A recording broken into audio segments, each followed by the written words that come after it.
Well, howdy folks, how y'all is? It's part 2 of our Louisiana trip.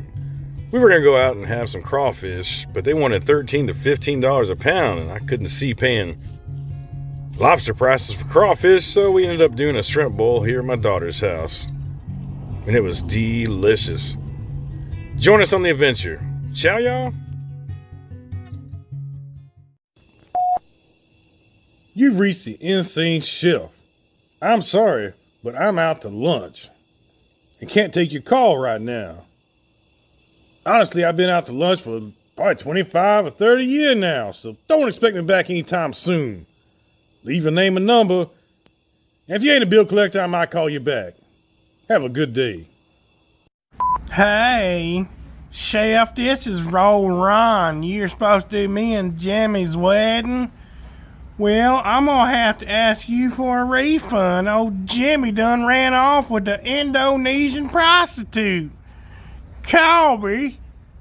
Insane Chef. Now, today... This is the Insane Chef. Well, alrighty, folks, we're on the banks of the Cane River here in Natchitoches. My home away from home. We got boudin. We got fried corn. Good and healthy meal. And you see what this is right here? Oh, we got crackling too. Where's that crackling at? Look at that beautiful crack. And if you see this, you know what that means. I found crawfish. Now, crawfish is hard to find and it's really expensive, but I found it for $10.49 a pound, which I could do. So I got a couple pounds of crawfish here. That's smelling delicious, folks. So I did get my crawfish after all. Ooh, there's my starter plate. Look at that, folks. Look at that. That boudin is delicious. Those crawfish are delicious. I have not been inside a mall in a long time. This is kind of cool, retro mall. How much longer will it be here?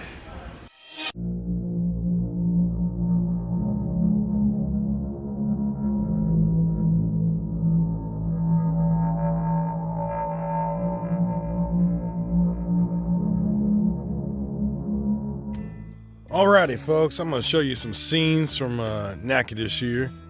This is the filming location for Steel Magnolias with old Twin Peaks Dolly Parton herself.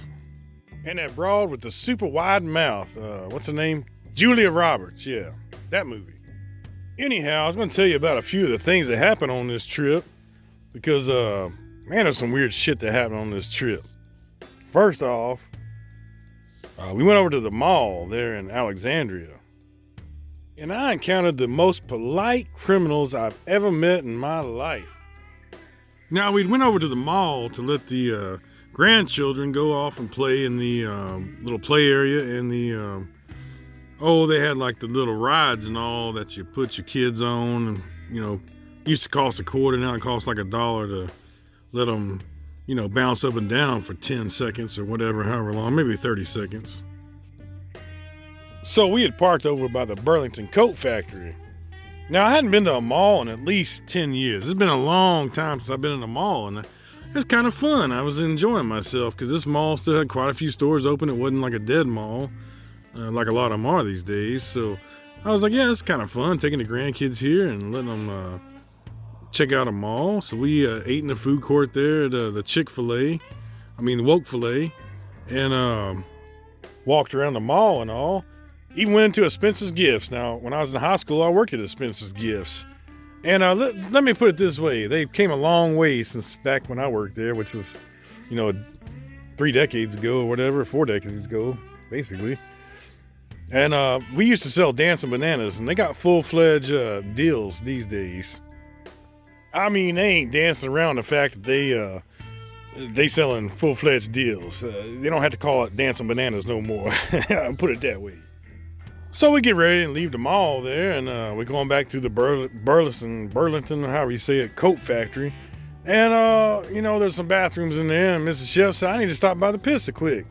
So I said, yeah, it's probably a good idea. We'll go ahead and stop by the piss before we leave here and get back in the car. So we get off in there, and I'm first. My daughter's watching the two grandkids, and I'm going into the men's room. Mrs. Chef's going into the ladies' room.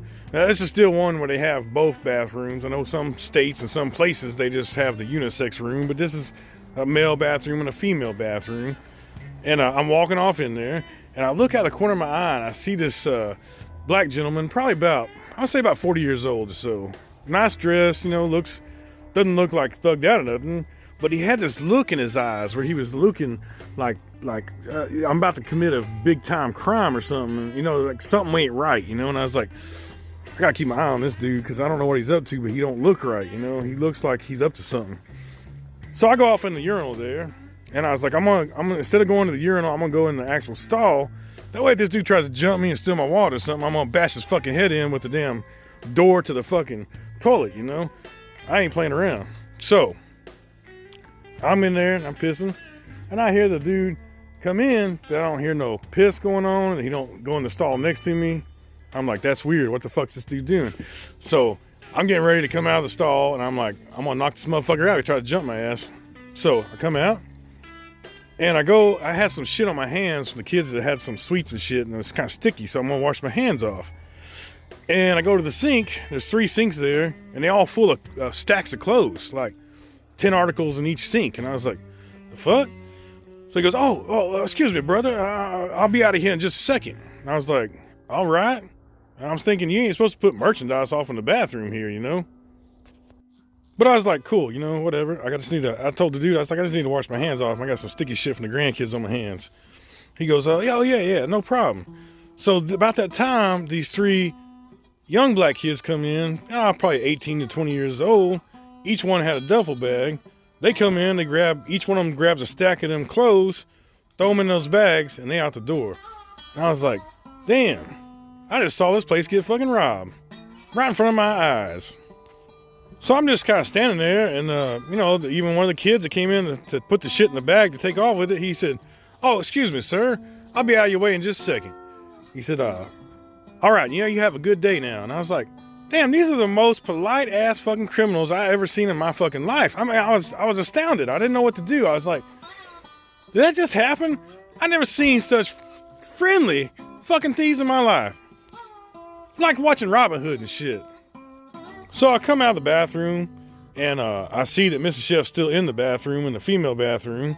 And I see 3 females, about 18 to 20 years old, with 3 duffel bags, heading off in there. And I'm like, damn, they about to do the same shit in the female bathroom. So, I don't know what these people are up to. I don't know if they're gonna knock somebody in the head, like knock Mrs. Chef in the head and take off with the purse or whatever. I'm like, shit, she needs to hurry the fuck up, because I don't know what the fuck's going on here for real.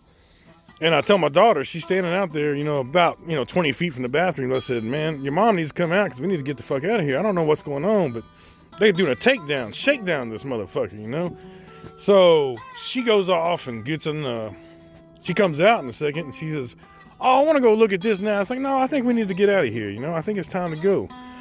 I try to explain to her what's going on. She ain't, it ain't registering with her. And then she says, oh, them folks are real nice in the bathroom. I said, yeah, they robbing the motherfucker, And I don't know if if you're that blazing to go in and rob the store right there in the bathroom, ain't no telling what you're going to do. I don't care how friendly you are. I mean, what's it to say I'm going to knock you out and take your purse too? I mean, we got to get the fuck out of here, So, like most of you folks, you've probably been out there and watched the news and see all this shit where these people go in and take over a store or whatever, or go in and rob a department store, or, smash and grab type shit. It's all over the news. It's happening everywhere. But what would you do in that situation? I'm not in my home area. I don't know what the fuck. I don't know where I'm at. My daughter took me to this mall, so I don't even know what part of town I'm in or nothing, about anything in this town. So what would you do in this situation? Would you try to stop the thieves? I mean, I thought about it, but I was like, shit, it ain't my merchandise, and I don't want to get shot today, so I'm gonna roll on out of here. And the fact that I got my 2 little grandbabies with me, I just I need to get out of here, man. I don't want no part of this shit, But I think in a different situation, I think I'd probably try to stop the people. But they were awful friendly. It's just really fucking weird. So then another strange incident happened. So Mrs. Chef don't like casinos, but she likes, buying like $5 or $10 worth of scratch tickets, scratchers or scratch offs, whatever you call them in your state. But she's sitting there. She bought I bought her $10 worth of tickets. She won like $7 back. And we're getting close to leaving the state. I'm in Shreveport by this point, and she said, you might want to pull over and go ahead and trade them tickets in, because what we're going to do with them if we leave the state.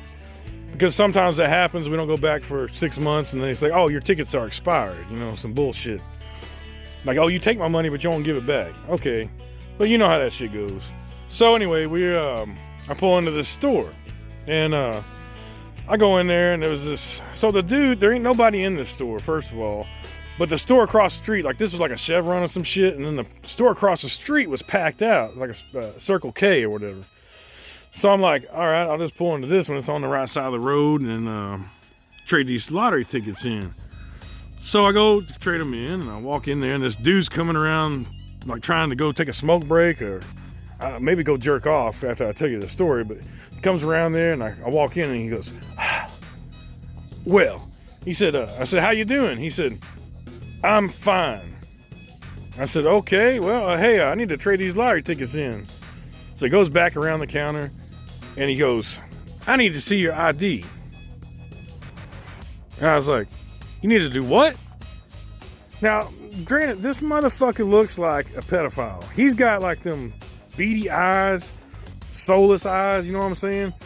The motherfucker looks like a fucking pedophile. And my first instinct when I walked in, I was like, man, this motherfucker's probably got women chained up in a fucking rape shack somewhere or some shit, This motherfucker don't look right. And he said, I need to see your ID. And I said, what the fuck do you need to see my ID for? He said, because I'm thinking, what the fuck's this motherfucker need to see? Try to get some information or some shit on me and stalk me or some shit? I was like, I ain't giving you no damn ID. I said, what the fuck you need ID for a damn lottery ticket? He said, oh, it's age restricted. I said, motherfucker, do I look 17 years old? I'm fucking 48 years old, motherfucker. I said, I just said, I said, no, fuck no, you weird fuck. And I walked out. And I wanted to go bash the motherfucker's head in, because I know damn well the motherfucker was a pedophile, because he just looked like a pedophile. So that's just some weird shit that happened on this trip. But anyway, I digress. Anyway, check out the other channel, the Adventure channel, because this video that's playing in the background now is going to be on that channel. It's a cool video. And yeah, I just like to tell people the truth, I mean, that's the shit that happened on this trip. Stereotype or non-stereotype. The black people were robbing the fucking store. I witnessed it. And the fucking, pedophile weirdo at the damn gas station was a crazy ass white dude. Man, it's just the way it is. And I don't mind telling people the damn truth. All right, folks. Well, thanks for joining me today. I hope you enjoyed listening to my crazy ass stories, because, when you're out there in the world, you're exploring, you find some crazy shit. It's just the way things are these days. A lot more crazy shit than you used to find, because that's just the new normal, I guess. I don't like the new normal, folks. I like things to be, the way things were. Really normal, people didn't just blatantly rob stores and weirdos didn't work at gas stations. Well, I think weirdos always worked at gas stations, actually, so that's probably still normal. All right, guys, thanks. See you later, and thanks for watching.